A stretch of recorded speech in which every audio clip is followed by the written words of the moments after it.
It's nice to be back. For anyone who doesn't know me, I'm Gordon MacLellan. I work as an artist and a storyteller for Faithplans. And we've just been having a depressing conversation about how long I've known Stockport Pagan, which is from the beginning. So I'm one of the people with cobwebs on, who have been coming here forever.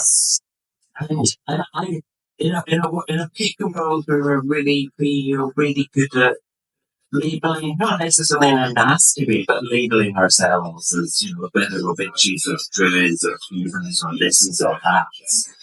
I'm an animist, which generally means it's the next best thing to anarchist. So what I'd like to do just now is probably talk for about 40 minutes or so, and then stop. Then you put more refill glasses and things, and then if you've got questions or interruptions or just exclamations of disgust, keep it at the back. I will probably cover you.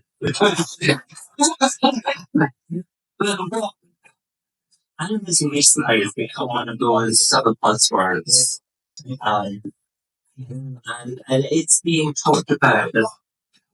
It's being talked about in lots of different ways, and that's what I was going to try and pick up on a bit this evening and look at sort of, I don't want to say historical, but traditional animism, if you like, and some of the more contemporary interpretations of the idea, and then how it is relevant, how it might impact upon how everyone else practices their tradition, whatever it may be. I also made a little notes, which I'm probably not going to be able to read, so quite a lot of this will just be fun. But there's two quotes that are really useful. And having said them, I always feel that's it. I could just both come from the sort of late 19th century when early anthropologists were wandering about in Siberia and Greenland and northern Canada, interviewing primitive folks and discovering there was incredibly complicated and sophisticated belief systems there. So, out of that came two quotes. One is from the Truchi in northern Siberia, and it's just 4 words. And it says, all that exists lives. And that's enough.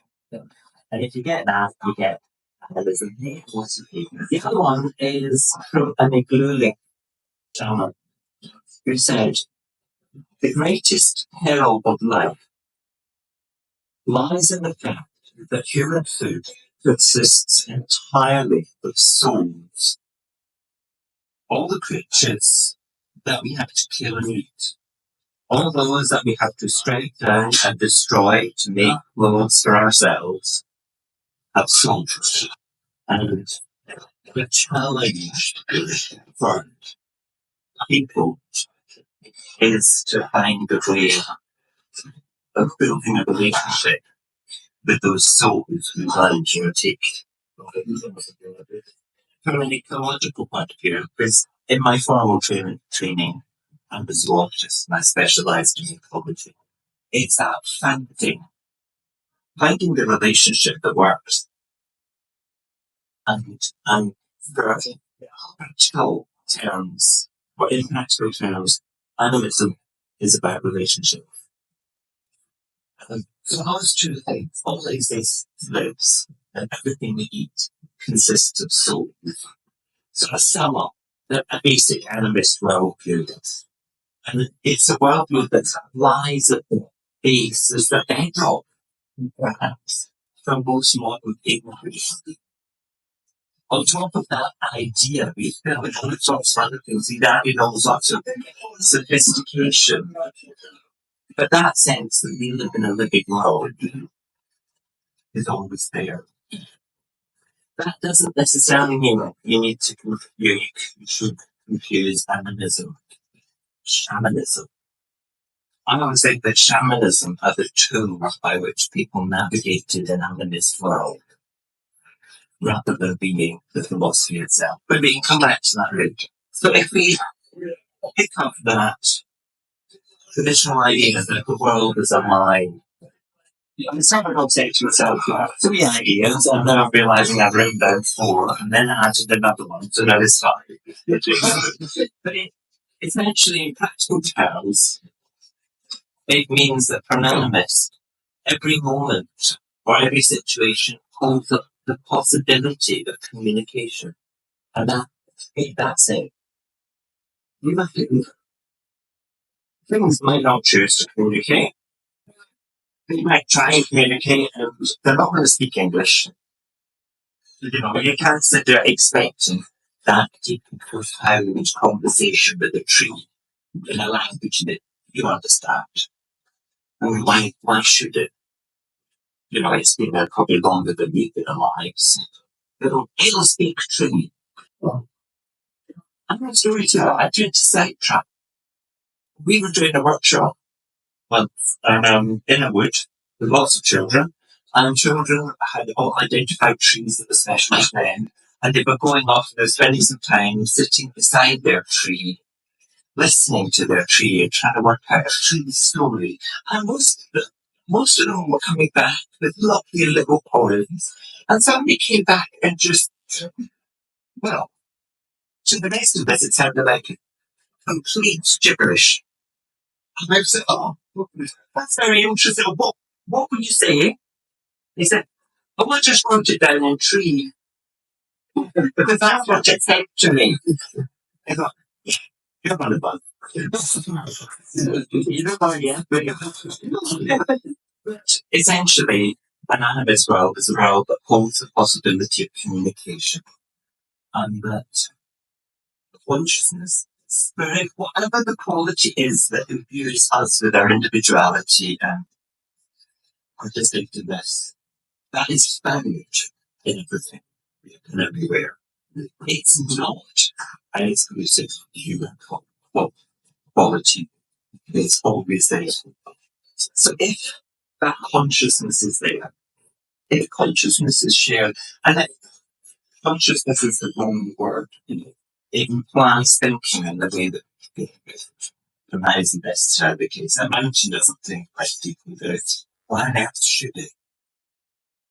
He's working on a lifetime, a life cycle that is so completely different from anything of ours. Why on earth would it think in the way that we think? Spirit is present in all things. And if spirit is present in all things, the chances are that the quality of spirit in you will be found in other things. The distinctness, the flavour that is yourself will turn up in other things. And that sense of, a shared experience or a shared flavour is start kinship, start relationship. And in our terms, in most modern magical traditions, you instantly start talking about religions, or power animals, or possibly higher guardian angels. But you don't do that to me unless you want slapped. I'm a very animal tree and stone sort of person. Do angels very much. But that's there, that sense of awareness and communication and kinship is a starting point. It's not necessarily tied to any particular way of doing things, or not now. Maybe it was once, but it's there. And as I said before, often it feels like one of the building blocks for most modern pagan practices. We'll come back to that in a wee bit. But I would say that's if you like, the spiritual interpretation of animism.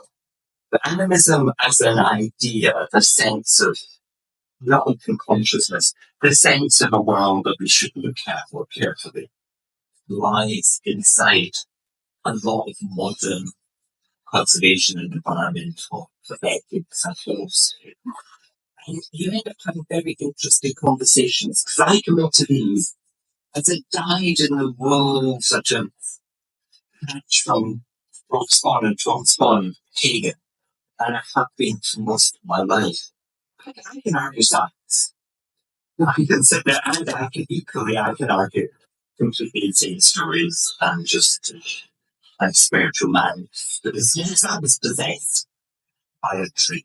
So we end up having very interesting conversations about contemporary animism because often trying to sum up contemporary animism as a spiritual animist here, all things have just as much right to exist as we do.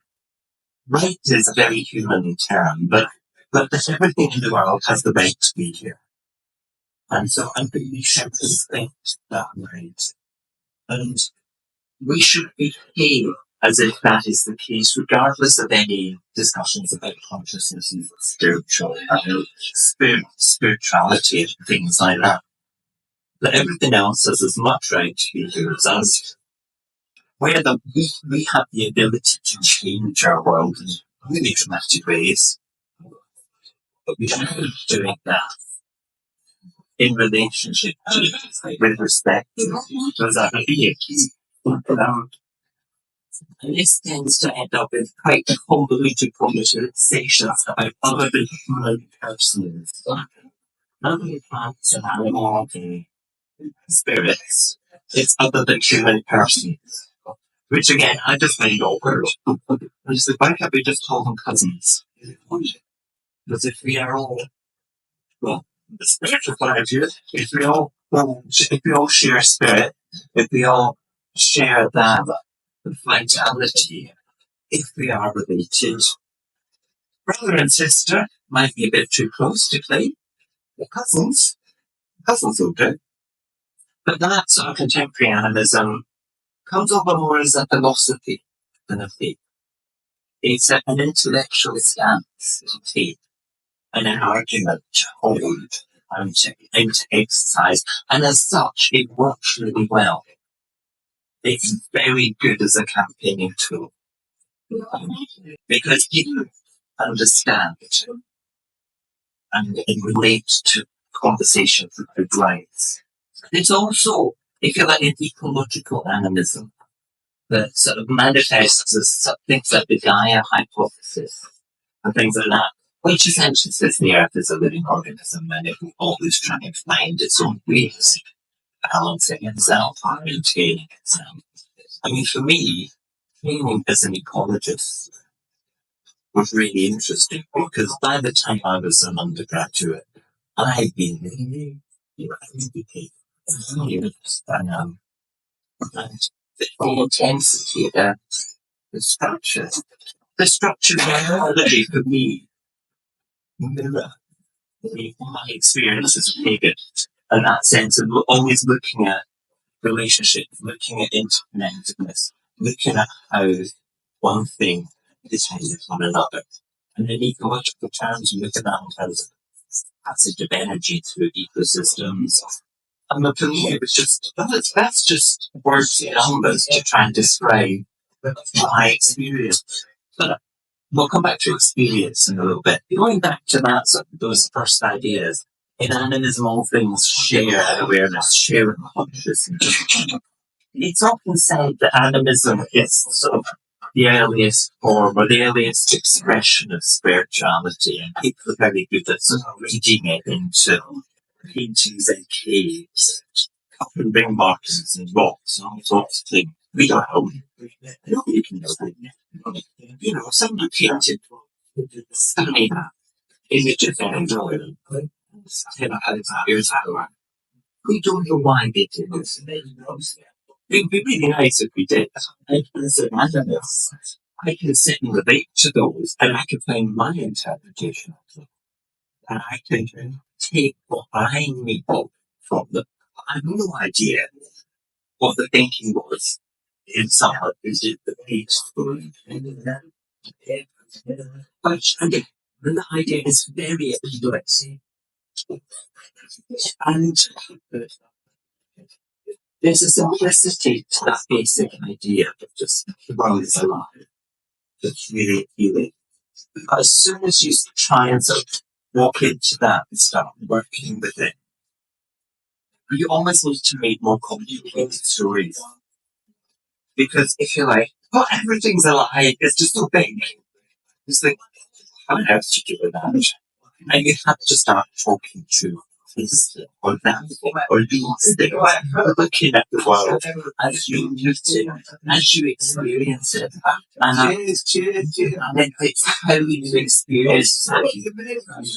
It's what then starts to build up or maybe build up the faiths and the practices that we know today. But at the heart of it, all is all with respect. It all comes down to respect, to how we recognise the existence of the world around us. And it doesn't matter if that's a spiritual recognition, if it's a rights-based, a philosophical recognition, or if it's an ecologist going, nah, nothing, everything is needed. The interactions need. We always need to find ways of exploring that respect, and building that respect. And as soon as you start thinking like that, you do start building relationships. And this is where our sort of diversity of being things start really, because I'm always fascinated with how those relationships evolve and how other people are very good at saying, well, these deities are constructive. They evolved. This one evolved out of this and evolved out of this and does that. And you think, no. No, you're just walking out of the darkness and shout at you. They're not constructions. So with me, they're keeping real. I don't want to say people that feels almost. They're very real entities. And where they come from, I don't know how they fall. So I don't think if they kick out of the great spaces between the stars and this is how they manifest. I don't really need to know. For me, that relationship between me and the world moves in a physical space, in the sense that we look at the world around us, we look at what we do, look at how we behave. It steps from physical interactions into spiritual ones, into ones with the small presences. It goes into the bigger thing. Sorry, into the bigger consciousnesses and relationships between us. And somewhere in all that, there's other things that turn up. I never claimed to belong to tradition. I think I'm back to an art. I did some work with this wonderful failed Zen Buddhist monk, which was, he was magnificent because he said, he was always wrong to be on this out. He said, I am a monk, but I couldn't be a monastic monk because I don't do obedience. And I was like, yeah, I can relate to that. I don't do chastity. Yeah, I can relate to that. I know. He said poverty was okay, so that's it's almost to that. Just skip all the time anyway.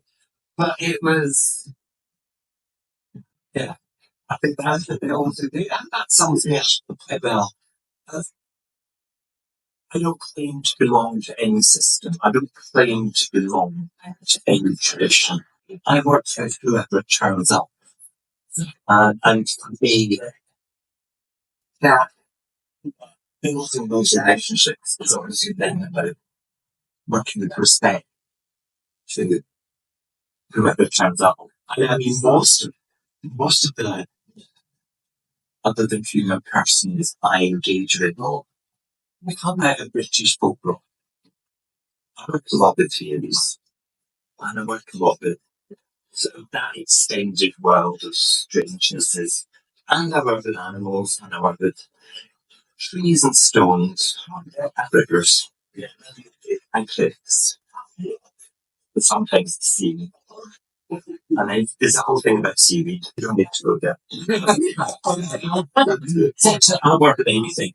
And I find it really interesting when it feels like people uh, people, because the tradition you're working in will only work with certain characters. I mean, that's entirely up to the system. If that's how the system works for you, or how a system works for you, then that's valuable.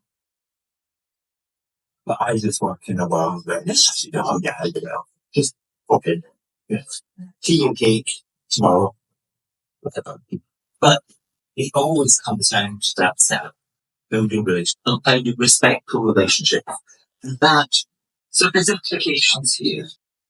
In, if you like, the world beyond the pagan world, people are finally getting to grips with the fact that the world around us has the right to be, whether you accept the term right or not. So in South Africa recently, relatively recently, a law was passed that said a river has the right to be cleaned. And essentially it was set up so that small community here could actually take big polluter upstream to court on behalf of the river. And they are. They're doing it and they're winning. And things like that. If you like, in our wider world, people are waking up to an animist set of perspectives. A river has right to and that applies. There is a wholeness there. So the whole conservation movement is based on, it's often based on annoying value judgments, but very rather than scale ones, rather than ones with lots of things. But in that sense, well, no, these are valuable. These are valuable in their own right. We should make sure they persist. For me, those are essentially those animist stances. They may not have the spirituality side of it, but they're still saying, no, this is a valuable creature, being, landscape, habitat. Well, we should look at it. So that then brings in us and such. So how much do we do that? And how often do we do that? And should we do it more? Should we be more outspoken? Should we stand up for ourselves and shout a bit? I also was troubled. If you haven't guessed that, one of the groups I work with, I get sent to conferences as the speaker on behalf of them on the grounds I'll see the officials, which are often things like, what do you think? Do you actually think the trees care that you're doing that? Are you making a difference to their quality of life? And you upset people very. But I'd say for us, the implications are, look at our own practice. Yeah. A lot of pagan practices are very colourful. We really like our drama and our ceremonies and our rituals. We like whatever you call them, our wheels of the year, however those are manifested. And we then suddenly find you find two people arguing about the right name for the moon. And what you can say. And it's annoying, and it's good, and it's exciting all at the same time. Which, for me as an artist, this is about colour and vibrancy and excitement. Because if people go, yes, I can really glamorous clothes. I've got another group of magical group I know who have been looking at the rights of myths. and there's very little that is fine. It's a bit like, do I say it to this company? I don't know, you manage your way of your labels. It's a bit like meeting heathens who reconstructed whole ceremonial cycles based on one line in a saga. I mean, you go back and read it, you said she laced up her boots. And you think, okay, oh, it's that age. Right. You know, it was obviously divinatory. So there's surely it's divinations that people knew about it. You discovered information. It's brilliant, it's wonderful, and I'm being cynical, I know, but that's the answer. I would make me through it. They know the masks of their planet. So they've been building or rebuilding amazing ceremonies. And then it turns out that because almost by chance, most of the group here creating these spectacular sphere virtuals that usually just turn every gender label on its head, because as far as we know, Mithras and the rights of Mithras were entirely myth. It was a mystery cult. We do that. And I think sometimes we get so busy doing that, we forget to stop. And one of my ongoing affairs for many years have been saying to people, just stop, step back and looking at it. Doesn't mean you're dismissing it, doesn't mean you're leaving it or walking away from it, but just find the simplest expression of your practice and take it outside. Sit on a park bench. It's only 2 million more glamorous than that. You don't need to go and come in the highest mountain. Well, somebody take you to that. Just go to the park bench and watch the pigeons. And explore how your practice or your tradition might express those animist relationships, romantics or kinship. Whatever happens should be a communication. And if you might say, hungry pigeon wants crumbs. But then on the other hand, that's an interaction, that's a relationship, that's a moment shared. And you might be using that pigeon's eyes another 24 hours. So for me, simplicity is really important. And that just being prepared to just stop and enjoy the world. Because at the heart of everything else we do, we are a set of nature religion. And it's about living in a living world and enjoying a living world and being part of a living world. So just giving yourself to it. It's if you could work yourself up finally being the path through your tradition that lets you just stop and yeah. You might find a new language for your own ceremonies, just like the Mithraean. You know, you might just be some pigeons. But as far as I'm concerned, I feel really bad to do. But if we want to look at as an organisation, it's a really interesting movement called the Faithplans Initiative, which is working mostly with not necessarily with working with big institutions, but also working down to individual congregations or mosques or synagogues. It's generally for more, both, dare I say, organizations than us. We're a bit here all over the place. But the faith plans essentially offers a review and reflection process. It's like there's a set of I'm going to say this and get it wrong. And I'm not even having this. Get me wrong. There's 7 such categories. And if you like, there's questions in each of those. And it's things like interest and managing the spaces. So if you're at church, it might be looking at how are you managing the building, how are you managing the grounds, what are your sustainability practices. It's a really good review process because it also pulls up what is your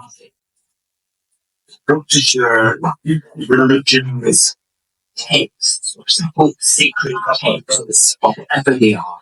What does that say about the world around you? How are you using it? Are you creating new ceremonies and new traditions?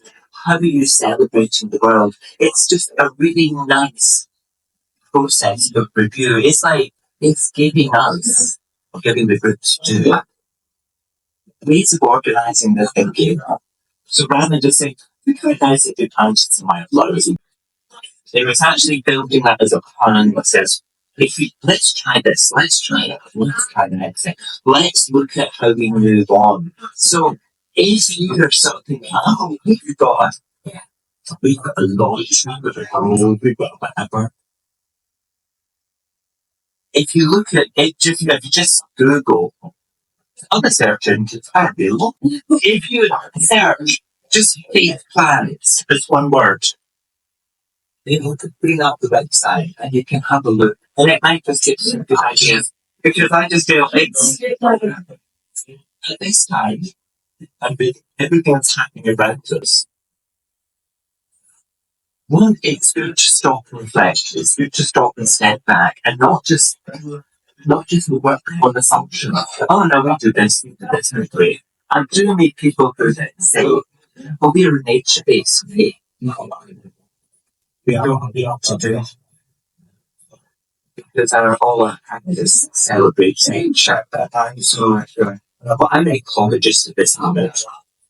I'm getting really irritated because you might think you're celebrating nature, but you're doing it with leaving plastic in stone circles. I live in the Peak District and one of the strangest, I don't like to say stupidest, things one has to do after big salads is to clean up. But the fact it is a gift. No, it's not. It's a gift. It's like, it's like leaving your dog through bags. That's a generous offering to the world. So we shouldn't make assumptions about how wonderful we are. We should stop and step back and look at old practices. And as soon as you do that, you do it spiritually as well. And you explore your relationship with the world. You look at how you go through relationships. And you look at respect, kinship. Two things. One is the complete imaginary bit, because I always forget to do it. I'm a writer and a storyteller. So if you enjoy just being annoyed or on about tonight, I've got this book called Sacred Animals, which is very much the practical elements of this. It's my sort of work. And it's very much about obviously relationships with animals rather than trees. There's also a book of poems called Waiting for the Snow. Most of what I write is very much it comes from a magical pagan sort of perspective. And there's a little book called Baba Yaga, about the old witch. It's wonderful. So there's a little book of Baba Yaga poems. So they're all there. You're welcome to have a look. If you want to find it, etc. But just 2 things to finish. Maybe 3. We can talk. One is, for me, animism essentially is that the world is alive. You're part of it. Find your own way of relating to it. A traditional exercise is what do you call the way you work. It might help you do that, or it may get in the way, and only you can work that out. And for me, the way you work that out is just go sit in a park bench and watch the world around it. Just think of it. Thing number two, I don't know.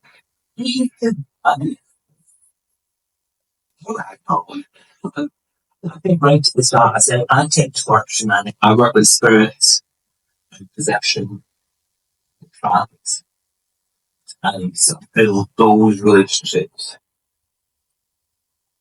I don't have any with that because it's a whole lot of subject. But we don't have a break in a minute to, and if you do want to come back and talk about it, let's ask questions like that. Please feel free. And the final bit is that for me, all of this is about passion. I'm very rare. I end up doing, I do quite a lot of talks, and I end up doing like talks in an organised thing. Or I actually try to talk in an organised way about something that is deeply and profoundly emotional. And if it's not emotional, certainly for me, then it's not working. If it doesn't effectively, not like reducing to tears, it's probably not working right. So I thought I'd just finish the wee poet and get it from that, see it. It's called Another Kind of Loving. And sinking. More much for the air. Handfuls, hands full, dripping on my knees in old furrows, left in this field's flesh, under the arms of a hedgerow poplar, black barbed and bristling, all lumps and muscle.